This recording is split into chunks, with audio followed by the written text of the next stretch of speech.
Fika na watu IPM wana wasaidizi, DC unatakiwa tukurinde. Wewe ndo mwenyekiti wetu wa wanaume, hataki upate shida, upate msongo wa mawazo. Wewe ni sehemu ya mamlaka kwenye family. Ndio maana unaona pale unaandaliwa chakula, unapakuliwa baba. Kwa sababu gani? Wanajua nyuma wanakutegemea.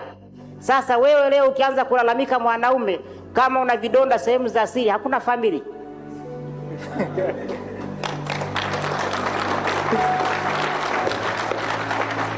Sasa nataka niwaambie sasa, mwanaume ni nani? Mwanaume ni mtu mwenye jinsia ya kiume mwenye umri wa miaka 10 na kuendelea. Ukisoma kitabu cha Mwanzo mstari wa kwanza, Mwanzo 1 mstari wa 27, Mungu akaumba mtu kwa mfano wake, akamuumba mwanamume na mwanamke. Kwa hiyo mtu jinsi ya kiume katika jamii anaweza kuwa mme, mjomba, baba na wewe uliyevaa tai. Lakini katika muktadha huu tukijikika kuangalia mwanaume kwenye nafasi ya mume na majukumu yake katika ndoa, ukisoma Waefeso 5 mstari wa 23, kwa maana mume ni kichwa cha mkewe, na ndio maana ukitaka kuua ng'ombe unamkata kichwa, hamna uhai tena. Kichwa ndo mambo yote. Kwa nini? Ukisoma Waefeso inasema kwamba mume ni kichwa. Kichwa ndo kina macho, kina akili, kina ubongo, kina mdomo, kina pua, kina masikio, ndo overall in the family. Kwa hiyo wewe usipokuwa kichwa kwenye familia, wewe sio mwanaume.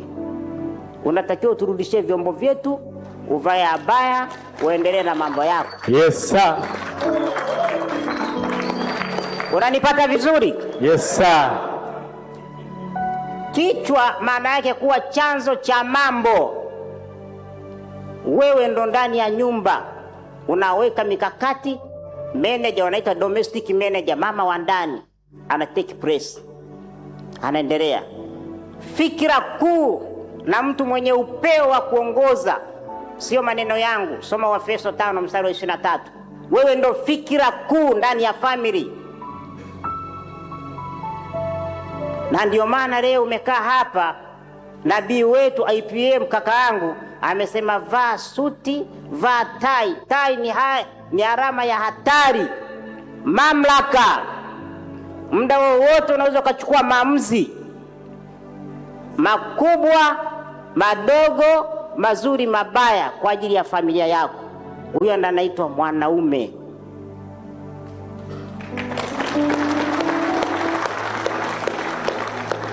Mimi naamini baada ya kikao hiki hatutosikia tena kwenye taifa letu na wageni wetu kutoka nje za mbali, hasa sisi wawakilishi, usilalamike, usiumie kwa ajili ya mtu uliyekutana naye vitovu vimekauka.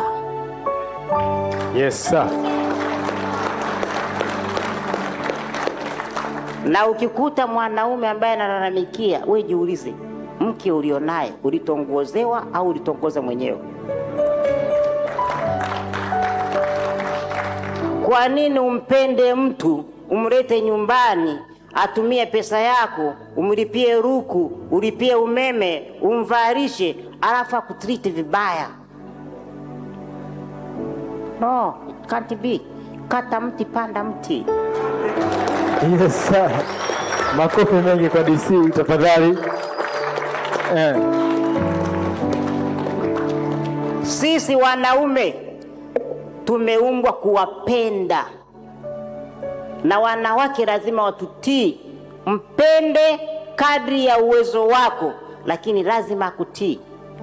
Mimi kakaangu nabii, kuna rafiki yangu mmoja alikuwa naoa,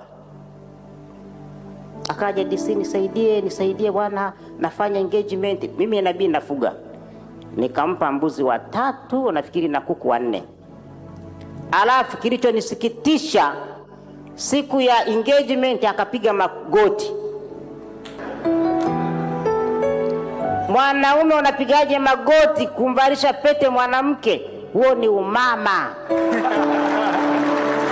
Makofi mengi tafadhali kwa DC. Huo ni umama. Huo ni umama. Huo ni umama. Huo ni umama.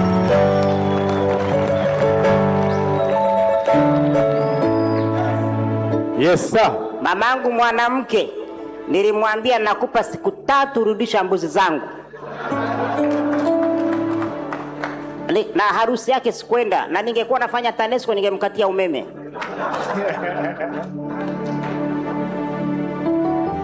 Kupiga magoti ni kusujudu na kutii. Umeelewa? Na ndio maana kanisani tunamtii Mwenyezi Mungu. Hakuna mila ya Kiafrika wala sheria yoyote inasema wanaume piga magoti. Ni udhaifu, weakness kubwa. Na kama ulifanya hivyo baada ya kaombe katubu. Kasema Mungu nisamee.